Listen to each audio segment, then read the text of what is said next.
Hello guys and welcome to our tutorial Very Bad Photoshop. We want to remove an object from a picture. So what we see here is a very nice painting.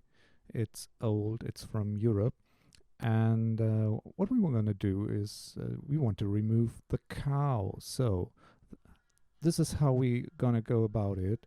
Let's go to the menu and open the tools section and open up our very nice UFO tool with Control U. Then move the UFO above the object we want to remove with the mouse, slightly, let it hover over the object, and then with Control T we open up the tool Tractor Beam, and wow, off we go with a cow. So we have very nicely removed an unwanted object from our picture.